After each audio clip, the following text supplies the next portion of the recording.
It's time for the 1430 Connection on 1430 WNAV and 99.9 FM, spotlighting news, newsmakers, and important community issues. Now, with this week's edition of the 1430 Connection, here is WNAV news anchor Donna Cole. Welcome to the 1430 Connection. I'm Donna Cole. Today I have the pleasure of speaking with Louis Palmer. He's the president of the Louisville Naval Museum, and Ted Yadlowsky. He's the Maryland-based advisor for the Louisville Naval Museum. Thank you both, gentlemen, for joining me today. Thank you. This story for me began on New Year's Day when I went downtown Annapolis and I saw the World War II-era U.S. Army Air Force P-520 crash boat that had been at the dock since November. And it's a cool-looking boat, and I hadn't really photographed it yet, so I stopped to do that, and that's when I noticed a sheen on the water stretching from Susan Campbell Park to at least where the 520 was docked. Two Maryland Natural Resources police officers happened to be nearby. I got their attention. One was on the phone. The other came over, and I told her, I think there's an oil spill, or there's certainly a big sheen. And she looked, and she agreed, and she then called in an NRP boat. They then called the Maryland Department of the Environment. The Maryland Department of the Environment said emergency responders responded shortly after 3 p.m. Friday. Absorbent material was used to contain what is estimated to be between 2 and 5 gallons of lubricant oil, released because of a mechanical issue in an engine aboard the watercraft, which is owned by Louisville Naval Museum. The investigation of the incident continues. I've spoken to Louis and Ted already. The boat is now up in Baltimore. The boom that was used to contain the spill was taken up to Baltimore. The boom is around the boat currently. The Coast Guard gave you permission to do that, yes? Yes. Ted, anything you want to add to this, how this happened? Or essentially, one of our volunteers, who happens to be a active duty Navy nuclear submarine machinist mate, who's been making the trek down from Groton, Connecticut, actually almost every weekend, came down because he knew we were going to be moving the boat out actually on December 31st, and we were prepping everything. In fact, he had come down a few days earlier to help prep because we actually got a donation, a gracious donation for a new electrical radar system and some other electronics. So a lot of that was being put in, and our preparations for disembarking for the 31st were being put in place. You were told you had to be gone by the 31st, right? Correct. Okay. The sailing center had made it aware that the property or the area had been changing hands from the state to the city. They didn't have an agreement in place, and we had to be gone by the 31st. And I made that aware to Louisville Naval, and everybody was ready for that to happen. Unfortunately, we have something called an AIS system that allows our boat to be tracked because it's over 63 feet. And it's sort of a gray area whether it's required or not, because we're not a commercial ship, but it's still kind of required, according to some of our members. The Coast Guard allowed us to travel without it and said we did not require it. So basically, when we did contain the oil to the satisfaction of the Coast Guard, and we had people on board who took photos and said, yep, they've contained it, addressed the issue that had taken place, we then disembarked and headed up to Baltimore, where we had planned to keep her in Baltimore until the yard is ready to pull her out. And we're having the boat surveyed and also reissuing our certificate of inspection as well. We were hoping to pick Annapolis as our home port, and that's still in the air. But we are looking to pick a Maryland location, a city, to basically home port the P-520. Okay, so that's when I started with the fuel spill. Then we ended up with this, wait a minute, you want to move the Louisville Naval Museum to Annapolis, which was kind of a surprise to me because I hadn't heard about it. And Ted, we had talked about this, that you'd said you had some conversations with the mayor's office. All that was is the conversation was when we came into Annapolis, I had reached out to the mayor's office to make sure we could actually get suitable docking, because I'm not ultimately familiar with all the docking facilities down here. It was Veterans Day. And I said, I'm bringing in a World War II U.S. Army crash boat that served in World War II in Korea. And we're just looking for a place to dock it so that we can put it on display and that, people on this day can enjoy it. They put me in touch with the sailing center. And the sailing center, said, yep, definitely, we can help you here and be happy to allow you to dock. And I've been talking with Lee and back and forth. It's just making sure we, keep up with their standards. So had you told anybody in Annapolis that you were interested in bringing Louisville Naval Museum? Just one email. When I emailed the mayor's office, I said, look, we have the 520. I'd like to eventually discuss the option of bringing possibly, and it's just for them to decide and basically to say, is this something you guys would want in Annapolis, a naval ship museum? Did you hear anything back from them? I hadn't heard anything back. Okay. And essentially I just said, I'm putting this out there for you. I have these assets that, we're working with Louisville Naval Museum. They're looking for great homes. I think Annapolis is a lovely city. It would actually be another gem to the crown of Annapolis to, enhance it. The P520, is, like you said, is a very lovely boat. It's similar to the boats that were, made at Trumpy back in the day during World War II and pre-World War II. The YP boats, really the crash boat is basically an earlier precursor of those boats. So there's a connection there. This boat was actually made over on the West Coast, but it's a very rare boat. I mean, it's the only one of its kind, I think in the world that's in its full original configuration. So all the others have been, turned into yachts or whatever. You're also planning on bringing a submarine here, yes? Well, I discussed that. I said we have a submarine as well, and if the city is interested, maybe they want that or the other one. So it's a matter of just sitting down and discussing. But they've had a lot of other activities. I mean, COVID and dealing with restaurant shutdowns and things like that. And I didn't expect anything back from the mayor's office right away. It's when they were ever ready. I left it open-ended. It was an invitation. And I kind of left it that way. I didn't have a high expectation. All right, let's take a quick break. We'll be right back on the 1430 Connection.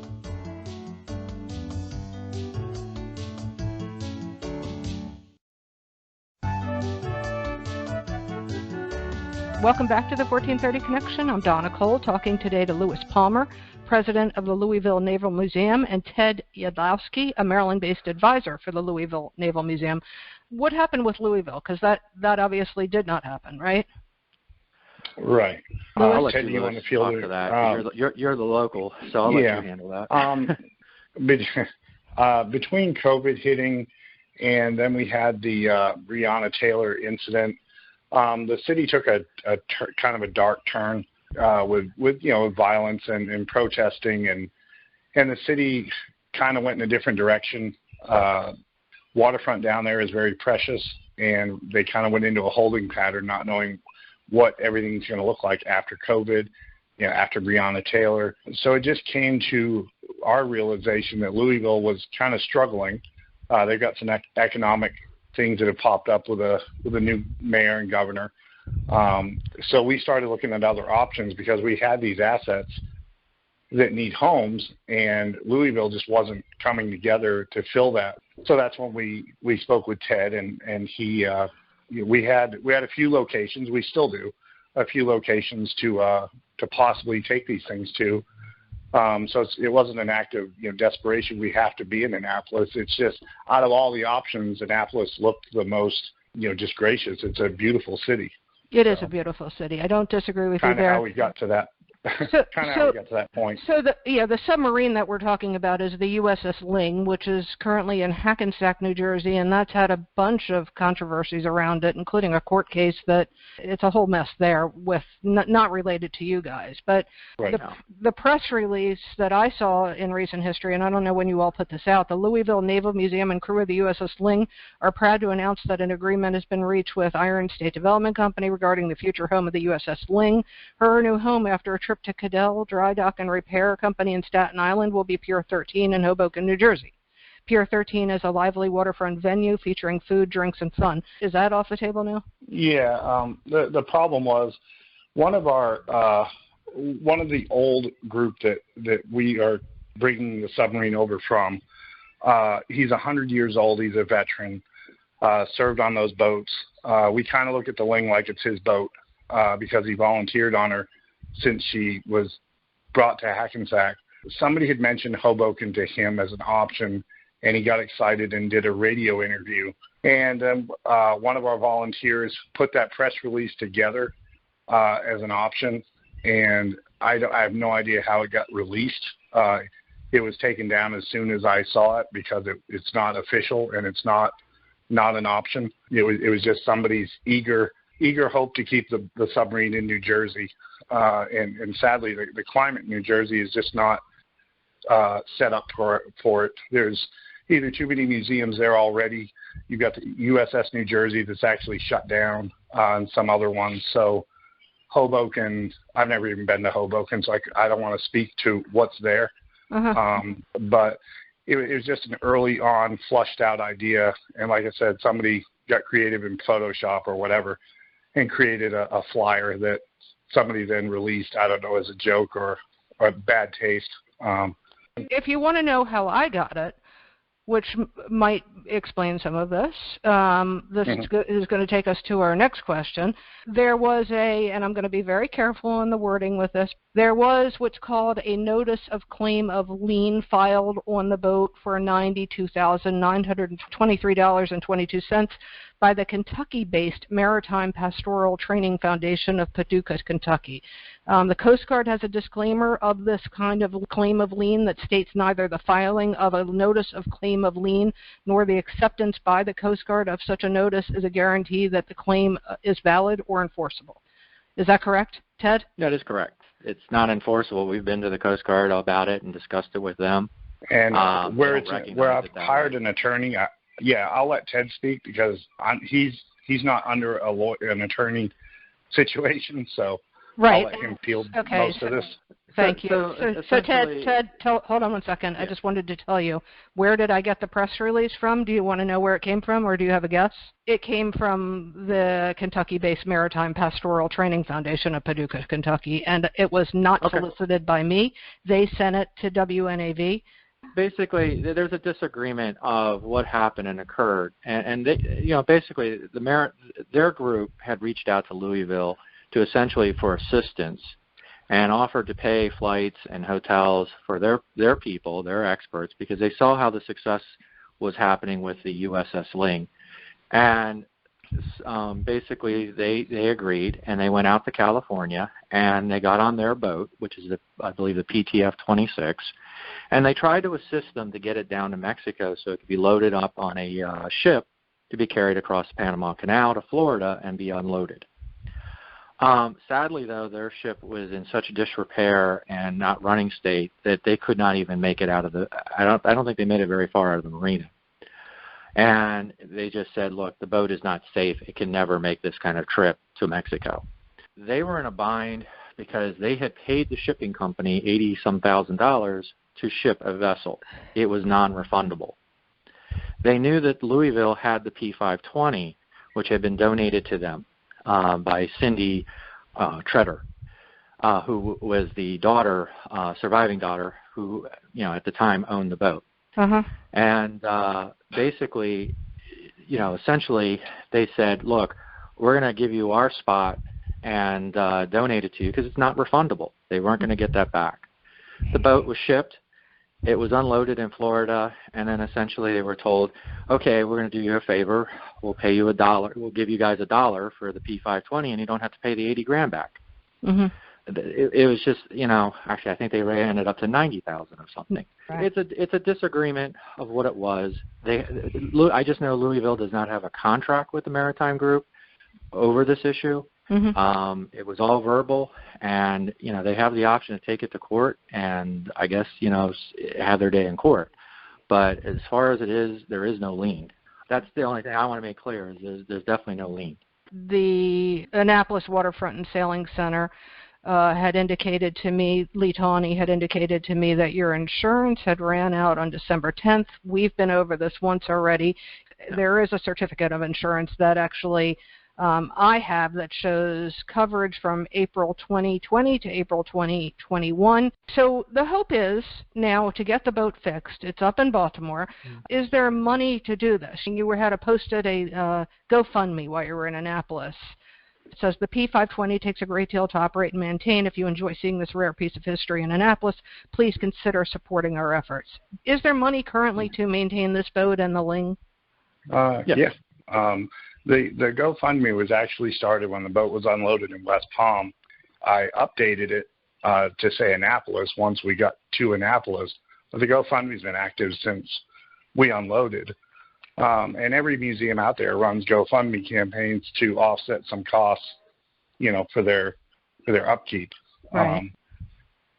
So it's not unusual for a museum to run a GoFundMe campaign. It's not an act of desperation.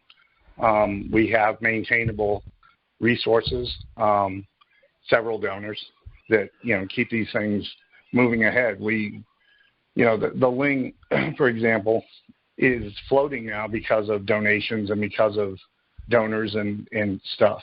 So we've got support, we've got funding. Like I said, we're entertaining several places to put the boat. Annapolis was one place. The GoFundMe is really only worded that way to reflect that we're in Annapolis, but I can happily take that down and change it to Baltimore.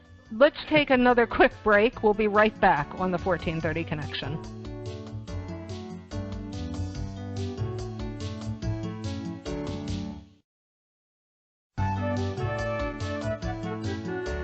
Welcome back to the 1430 Connection. I'm Donna Cole, talking today to Lewis Palmer, president of the Louisville Naval Museum, and Ted Yadlowsky, a Maryland-based advisor for the Louisville Naval Museum, who want to bring the museum to Annapolis. And they think Annapolis is a good fit. As you said, Ted, a gem in the crown? A gem in the crown. Just another gem in the crown. I mean, Annapolis is such a beautiful city. It is a crown. And I just see this as possibly another gem that they might want to add to that crown. And I've been seeing comments and people excited about the idea. People think it's cool. Others are like, how does this relate to Annapolis? So there's a fair amount of opinions on both sides. The Naval Academy is obviously here in Annapolis, and the museum has a pretty strong connection with veterans. We're actually a veteran-owned, or we're incorporated as veteran-owned. And you are the veteran? Yes, ma'am. All of us are. Oh, okay. You served in the Army, you said, for 3 years during Operation Desert Storm, yes? Yeah. And Ted, you're not on the ownership, but there's somebody else also? Yes, they have, Mark is also one of their veterans. Okay. Yeah, all right. Mark Gatton's an Air Force veteran. Matthew Benedictinsky is a Navy veteran, and Dave Laney is a Army veteran. And you guys don't fight at all over who's the best service? No, oddly enough, yeah, Ted beats us all out. He's got government connections. Ted, and Ted, by the way, owns an armored vehicle rental company, yes? That company is actually more for movies and also for helping government agencies and so forth, like Katrina. I have vehicles that can go almost anywhere to rescue people. Even during a hurricane, we can travel through a hurricane. They're amphibious, they're heavily armored, and they're armored 8x8s that seem to be able to go anywhere. And you were former NSA? Yes. Okay. All right. Well, what do you want to relay to the city of Annapolis about your love for the city and why you want to be here? I'll let Ted field it since he's better at putting this together. I mean, as I put it as the group to Louisville, I said, look, I think Annapolis has a lot to offer because it has a lot of deep roots. You have the Naval Academy that's there. They don't have a naval ship museum, and I think this would basically enhance it. It's my opinion, and I think people really did enjoy seeing the P520. I know when we were out there, doing some things, and our volunteers actually came from New York, Groton, Connecticut, and others to do living history. They sat on the dock, they explained the boat, they explained what its mission was and what it did during World War II. And I think the public really reacted positively to that. And I know the volunteers would love to continue doing that. I think it's just it's a positive education. To also appreciate the service of our members that served in the military. For more information on the boat, you have a Facebook page, yes? P520 on Facebook should find us easily enough. And the website for Louisville Naval Museum is what? Just Louisville Naval Museum Inc.org.